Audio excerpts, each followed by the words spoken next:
అవినాష్, చెప్పుమా. దగ్గరలో ఉన్న మెడ్ప్లస్ కు వెళ్ళి మెడ్ప్లస్ బ్రాండ్ మెడిసిన్స్ అని అడిగి కొనుక్కునరా. అక్కడ 50 to 80% తగ్గింపుకు వస్తుంది. మీరు తీసుకునే అదే మందులు, అదే నాణ్యమైన మందులు, కానీ సగం ధరకే. ప్రజలకు వాతావరణ హెచ్చరికలు జారీ చేసే భారతీయ వాతావరణ కేంద్రం 150 ఏళ్లు పూర్తి చేసుకుంది. ఈ నేపథ్యంలోనే వర్క్ షాప్ నిర్వహించారు. దీనికి Hydraa commissioner, Telangana state disaster management authority ప్రతినిధులు హాజరయ్యారు. ఇక్కడే అసలు విషయం బయటపడింది. తెలంగాణలో అసలు ఎస్డిఎంఏ ఉందా అని ఐఎండీ ప్రతినిధులు ప్రశ్నించారు. దీంతో ఐఎండీ, ఎస్డిఎంఏ మధ్య వివాదం బయటపడింది.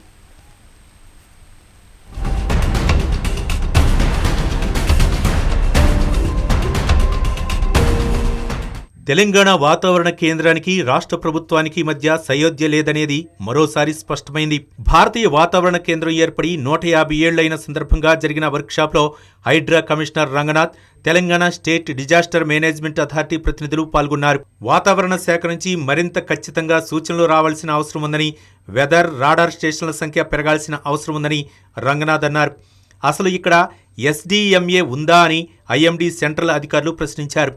తాజా ఘటనతో ఐఎండీ, ఎస్డిఎంఏల మధ్య వివాదాలు కొనసాగుతున్నాయని సుస్పష్టమైంది. పలానా చోట పలానా టైంలో వర్షం పడుతుంది, పలానా చోట పలానా టైంలో పడదు అనేటటువంటిది కూడా మనం ఇచ్చేటటువంటి డైరెక్షన్ లో మనం పోవాలి. అంటే అది ఎంత ఈజీ కాదు. ఎందుకంటే ఇక్కడ ఉన్నటువంటి మన క్లౌడ్ బర్స్ తోటి, వెదర్ అంటే క్లైమేట్ చేంజెస్ తోటి అంత ఈజీ కాదు. కానీ బట్ ఆ దిశలో పనిచేసేటువంటి విధంగా ఐఎండీ కూడా పనిచేస్తూ ఉన్నారు. సో దీనికి గ్రౌండ్ లో చాలా మనం సర్ఫేస్ ఇది ఇన్ఫర్మేషన్ గ్యాదర్ చేసేటువంటి ఏడబ్ల్యూఎస్ స్టేషన్స్ కానివ్వండి, రేడార్స్ కానీ ఇవన్నీ కూడా పెంచాలని చెప్పేసి వారు కూడా దాని మీద ఉన్నారు. అది పెంచిన తర్వాత ఒక మంచి మోడల్ తోటి, వెదర్ ప్రెడిక్షన్ మోడల్ తోటి, దాంతో పాటు దాన్ని మంచి ఇంటర్ప్రిటేషన్ చేసి పబ్లిక్ రీచ్ అయ్యేటట్టు చేస్తే గనక మనం ఒక అద్భుతమైనటువంటి ఇన్ఫర్మేషన్, డిజాస్టర్ రెస్పాన్స్ కూడా మనం ఇంకా బాగా చేయడానికి కూడా ఎఫెక్టివ్ గా చేయడానికి కూడా బాగుంటుందని చెప్పేసి కూడా వారికి మేము వినవచ్చు. ఎండ, వాన, చలి ఇలా మారుతున్న కాలాలకు అనుగుణంగా వాతావరణ కేంద్రం ప్రజలకు సమాచారాన్ని అందిస్తోంది. వాతావరణ శాఖ ఇచ్చే సూచనల ఆధారంగానే రైతులు వ్యవసాయ పనులు మొదలు పెడతారు. ఇక ఇండియన్ మెట్రాలజికల్ డిపార్ట్మెంట్ ఇచ్చే సూచనలతోనే వర్షాకాలంలో రాష్ట్ర ప్రభుత్వం ప్రజల్ని అప్రమత్తం చేస్తోంది. ఇక కేంద్ర ప్రభుత్వానికి సంబంధించిన ఐఎండీ ఇచ్చే వాతావరణ సూచనలతో పాటు రాష్ట్ర ప్రభుత్వాల ఆధ్వర్యంలో స్టేట్ డిజాస్టర్ మేనేజ్మెంట్ అథారిటీ విపత్తు నిర్వహణ ప్రణాళికలు రూపొందిస్తాయి. తెలంగాణ ఎస్డిఎంఏ చైర్మన్గా సీఎం రేవంత్ రెడ్డి ఉండగా స్పెషల్ చీఫ్ సెక్రటరీగా ఐఏఎస్ అధికారి అరవింద్ కుమార్ కొనసాగుతున్నారు. అనుకోకుండా ఏర్పడే విపత్తుల సమాచారాన్ని ప్రజలకు తెలియజేయడంతో పాటు జాతీయ విపత్తు నిర్వహణ ప్రణాళికను అమలు చేసే బాధ్యత ఎస్డిఎంఏ మీద ఉంటుంది.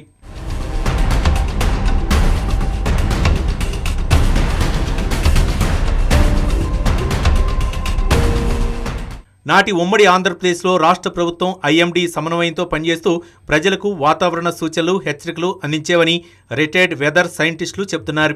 రాష్ట్ర మంత్రులు సైతం వాతావరణ కేంద్ర కార్యక్రమాల్లో పాల్గొనే సంస్కృతి ఉండేదని చెప్పారు.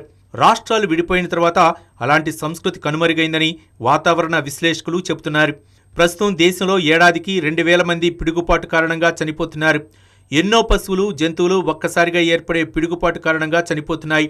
కొన్ని రాష్ట్రాల్లో పిడుగుపాటు ఏర్పడే సూచనలు, ప్రదేశాల వివరాలు నేరుగా ప్రజల ఫోన్లకు చేరే విధంగా వ్యవస్థలు నడుస్తున్నాయి.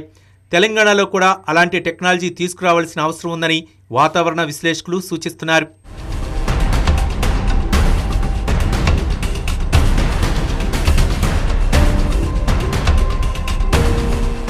వాతావరణ విపత్తులకు సంబంధించి ప్రజలకు ముఖ్యమైన సూచనలు చేసే ఐఎండీ, ఎస్డిఎంఏ వ్యవస్థలు సమన్వయంతో పనిచేయాల్సి ఉంది. తెలంగాణలో కొత్తగా ఏర్పడిన కాంగ్రెస్ ప్రభుత్వమైన వివాదాలకు చెక్ పెడుతూ వ్యవస్థల్ని పటిష్టం చేయాల్సిన అవసరం ఉందని విశ్లేషకులు అభిప్రాయపడుతున్నారు.